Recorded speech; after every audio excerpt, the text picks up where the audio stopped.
Welcome to the Dr. Ginny Show, where our mission is to help transform the lives of 1 million underestimated women and leaders looking to claim their seat at the table and create a fulfilling career and life. Thank you for joining us. Enjoy the show.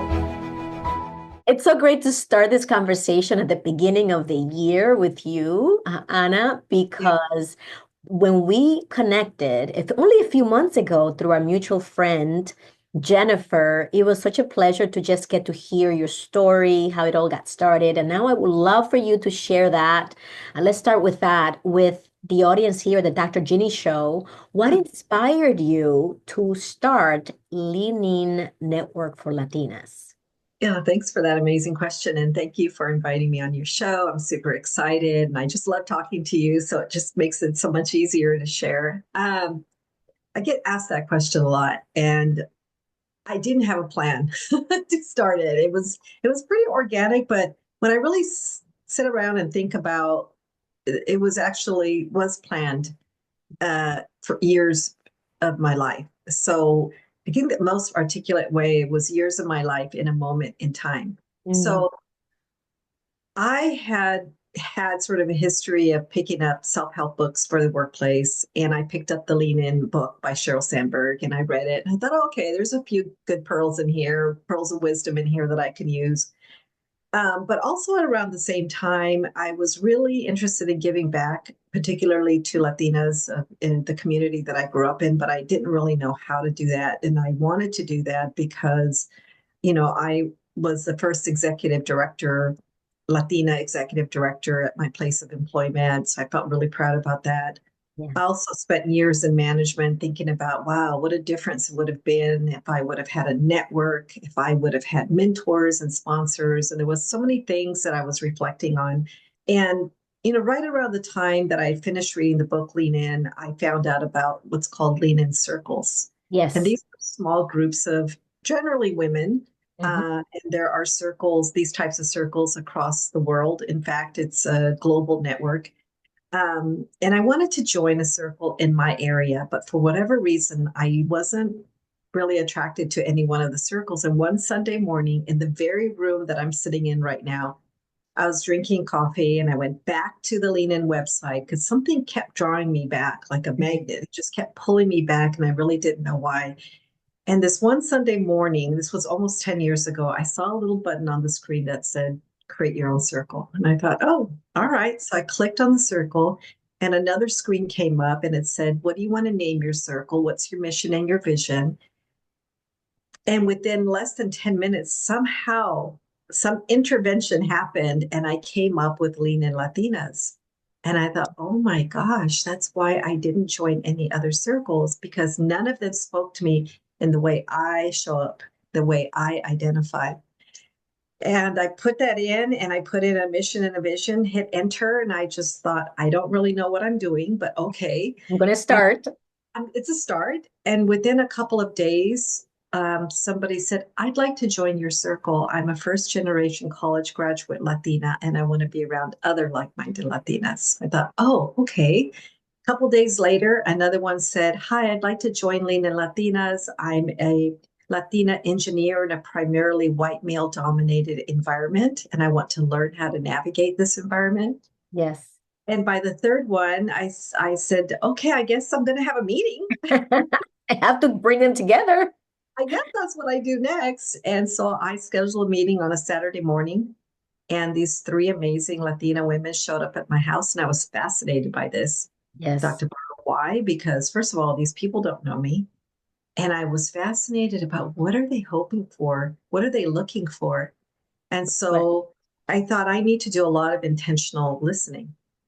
Within 6 months, it was over 100 people had joined. And of course, I'm not doing this in my backyard anymore. Right. And close to a year after that, I got a reach out by the Lean In organization because we're using their platform. And they said, we're really impressed by what we're seeing. We'd like you to join this elite small group of other leaders in our global network. So I found myself on a call with the leaders of China, of Paris, of Washington, of Canada. And I was a little intimidated by these women, but I thought, hey, I'm here to learn something. And Great. now, um, almost 9, 10 years later, we're a global affinity network. We're a very important network of the Lean In organization. Beautiful. 5,000 people are part of this network, and it's really been sort of a little bit of a cherry on the top of my career. And I'm just proudly part of this organization, It and is it is an that's how I'm immense here. impact. Wow. And I want to go a little deeper into what challenges have you identified or what insights have you gleaned from being the leader of this Leading Latinas network? And what are you hearing in terms of, we want to make sure that our audience, who are individual women as well as allies and organizations who are looking to develop their female leaders, what have you been hearing are some of the biggest challenges that Yeah. Latinas in your network talk about? Yeah, I love that question. One of the reasons that I've stayed with the Lean In organization is because data and information is power. And so the data and the research, and I work for a large healthcare, academic healthcare system. So evidence-based research and data, credible data is very important to me. And so the Lean In organization, along with McKinsey, they cultivate information and data Mm-hmm. that empowers me. And most recently, Lean In published the State of Latinas in Corporate America report, which I'm actually one of the contributors to the report. So I worked many months with Lean In before it was published, late 2024. Um, so one of the key findings is the lack of Latina representation across corporate America. Mm-hmm. And when I was an emerging professional in my 20s, I was looking for Latinas like you. I was looking for Latinas in roles that I'd want to be in myself. And I didn't see that. And it was really frustrating Absolutely. to me. And I just knew this can't be around competence. This can't be around desire. There has to be more around this. So when you forward to 2024, and one of the key findings of the report is Latinas occupy only 1% of C-suite positions across corporate America. It was really hard for me to get my head around that, to be quite honest with you. I thought, how can this many decades have gone by and we're only talking about 1%? I've come to also appreciate that it's not likely going to be in my lifetime that I'll see a material change to that number. And we talked about that. And we talked about that. However, I think it's critically important that we have these types of conversations and we continue to bring awareness to this issue. Because I think of the amazing women that march the streets, to allow women for the right to vote. And we have to be those women of today. So I think that one of the biggest challenges is lack of representation. Absolutely. And so this report just underscores that.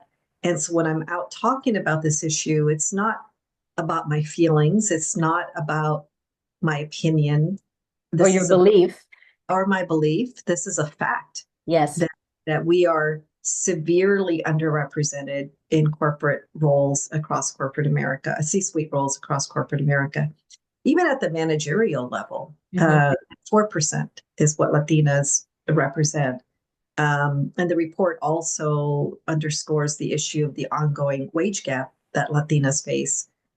We have the largest wage gap, not just gender, but race as well. So, um, yes, these are challenges, but we are empowered. And one of the things that I shared, even directly with the Lean In organization's leadership, including Rachel Thomas, who's the president, and Sheryl Sandberg, who's the founder, is that I feel heard, I feel seen, and I feel empowered with this type of report and data. So that's probably one of the main reasons that I am very committed to the Lean In organization. That's wonderful. So, so valuable, Anna, because to your point, the numbers talk. And Yeah. when I coach and when I have conversations with my partners in our industry, I really focus on financial services and STEM fields, which is exactly where I grew up, right, in financial services and technology for over 26 years of my corporate career.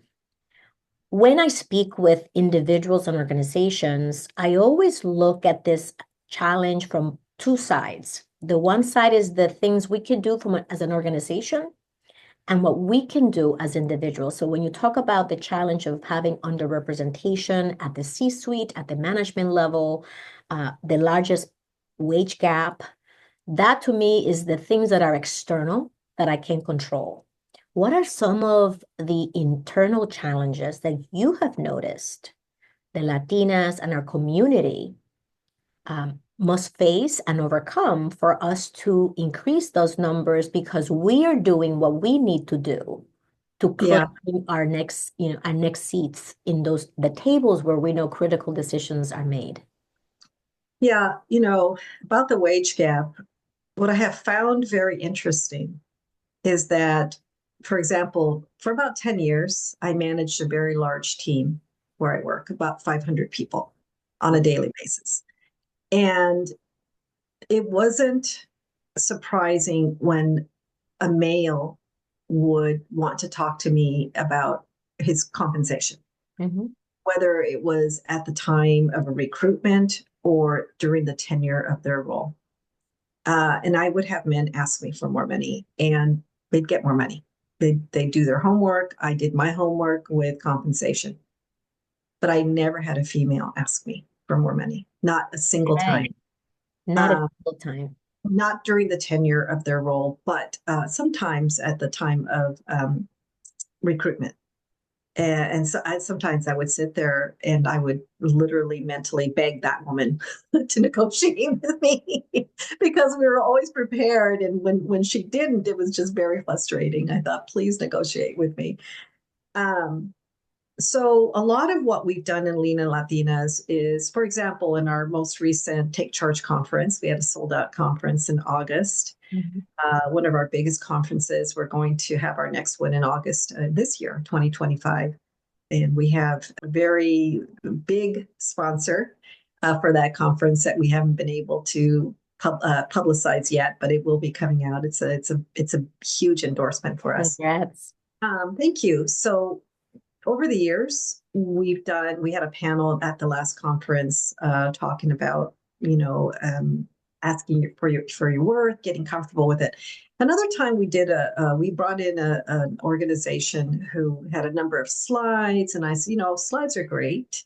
It's all great. It makes sense when you look at it on a slide, but we got to get in the practice of saying it out loud, Correct. getting comfortable with it.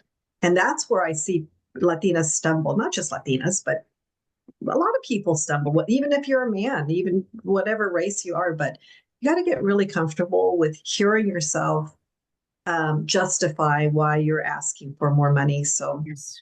a lot of what we do is we pair up and we have exercises, we pair up with people, we get comfortable and saying that out loud. And a lot of times I tell people, sometimes you have to think of yourself as an athlete in the workplace. Amazing. Athletes don't just go out in the field and try to win the Super Bowl. No, they practice and they practice and they ask for feedback and they practice. So, that's the same thing about this. Get comfortable, get feedback, get really confident, because that's a lot of part of it. It's one thing to ask for it, but to be really confident in what you're saying is another part. Ongoing higher education. I think we all can recognize that that does open doors for certain roles that have, higher salary range, like the STEM fields. We Mhm. For roles with that. Um, and another finding of the State of Latinas in Corporate America report, it's what's called the broken run. Yes. And that is the first step up to manager, where we see Latinas, women of color, start to drop from getting to that next level. So you empower yourself to, one, know what the issues are. This report is particularly informative around, ask your employer, how do I get to the next step? How do I become a manager? is it a transparent process? Is it clear? Does it seem fair and equitable? Um, is there a lot of questions is it not clear? That could be indicative of the type of, the employer that you're working for. They don't make it easy. They don't make it clear. Um, so I think that I would probably turn the challenges into the opportunities. What are the opportunities? And And that's exactly what I wanted to ask you. What are yeah, some of the opportunities that we see laying ahead of us because of the findings and just your experience in running this network? well, I think the opportunities are far greater than when I was in my 20s and 30s. Agreed. There was not a show like this that I can think about. There wasn't a Lean In Latinas, and there's so many amazing organizations out there, so many to list, Alpha and ASE and Latina professionals. And so the opportunities are far greater than they've ever been. And you know, I appreciate all these other organizations, because at the end of the day, we all have the same goal, which is the success of the Latina and Latino community. We all Absolutely. have that same goal. We come at it a little bit differently, but that's okay. So I think the opportunities are far greater. And, I would just say go to those organizations that speak to you. Lean In Latinas is, a sort of it's a more of a community. Mhm. We have groups that are geographically, found, like Lean In Latinas in Chicago or Toronto or Houston. And then we have some circles that are around certain industries, like Latinas in healthcare, Latinas career coaches. No membership fees. The only thing we really charge for is the annual conference, but everything else, we're an all volunteer organization. It's just me and 20 other, leaders who are just extremely passionate Mhm. about the upward mobility of the Latina community. And so a lot of it, we don't give dollars, we give heart dollars. Our Mhm. heart dollars go a long way. But we create an environment where we all belong. I don't care if you're a Latina cashier at Jack in the Box like I was once upon a time. We have Latinas and Latinos CEOs and mayors, and so it's Incredible. intentionally sort of uh, like that. We cultivate that our arms open for everybody. We have And many outlets. and these opportunities, thank you for so much for sharing that because what I always ask myself is what's preventing us from going after these opportunities? And what I've learned over the past 8 years doing this full time since leaving my 26-year corporate career is that fear is one of the biggest factors. Fear of, Yes, am I good enough? Am I smart enough? Am I young enough? Am I old enough? All these fears, and as well as the, am I capable of sitting in those rooms and holding my own? And you began with this at the beginning, which is when you shared, I don't think it's because of lack of knowledge or ambition. So, how can we remove these obstacles that are yeah, getting in our own way? Because we have to still deal with the systemic change challenges that we face. However, those are not going to go away, as you said, for many years to come. We may not see the changes in our lifetimes. Hopefully, we may see significant progress. That would be ideal. However, to your point, I think we're being realistic when we say we may not see it. that's right. And Yeah. we can still see progress from the individual. Mhm. Well, the fact is, when we acknowledge the 1%, eh, there's a phenomena called being an only. Yes, And the only. and that is highly likely. So you first have to accept that Mhm. you're going to be in rooms where you may not feel like you belong, but you have to be there.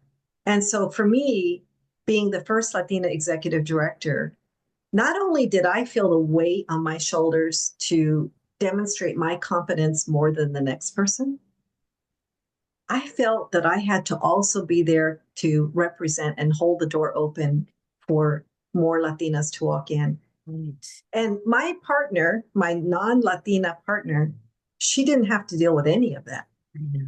And so that's a fact, right? there's unconscious bias. Mhm. There are companies that don't make representation important. You're going to be in those spaces as well. A lot of what I do in my day job is on this very topic.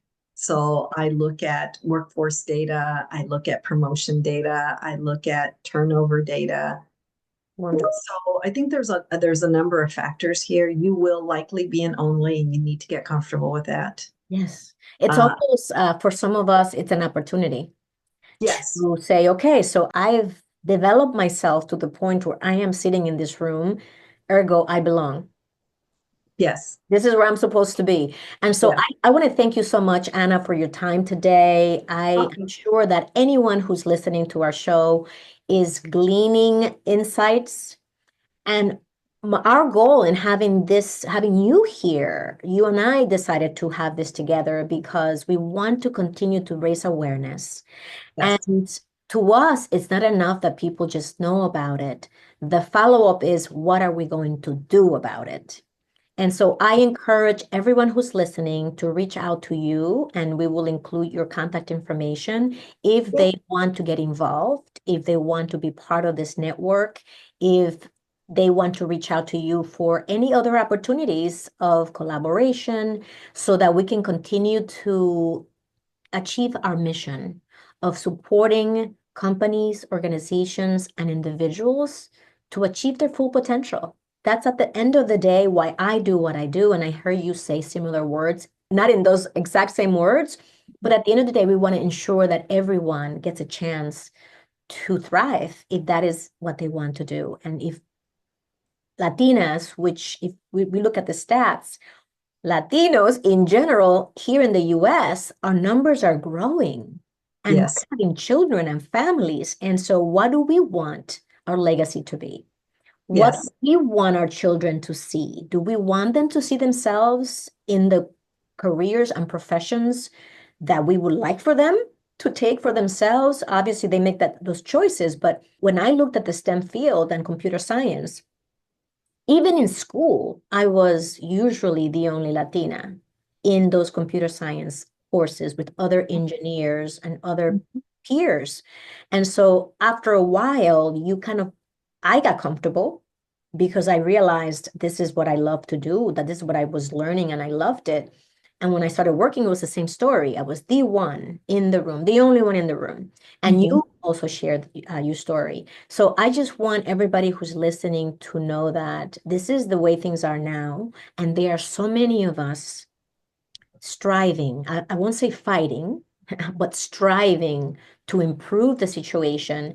And there's the organizations which have a responsibility, and that's why we work with them, as well Mhm. as the individuals. We all need to own our careers and to show up for ourselves. And to me, that means leaning into betting, investing in your growth. And no one can ever take that away from us. That's right. That's right. So, 100%. what would you like to leave us with, Anna, before we say goodbye? Arm yourself with credible data and information.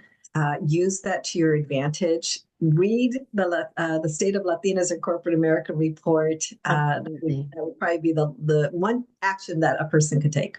And I will include that in our show notes. Thank you. I Thank you appreciate so much, Anna. It was great connecting with you today. Thank you, everyone, for tuning in to the Dr. Ginny Show.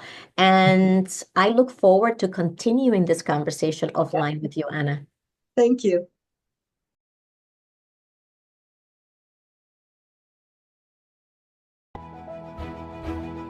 If you enjoyed today's content, I appreciate your review so others can find us and share it with your friends.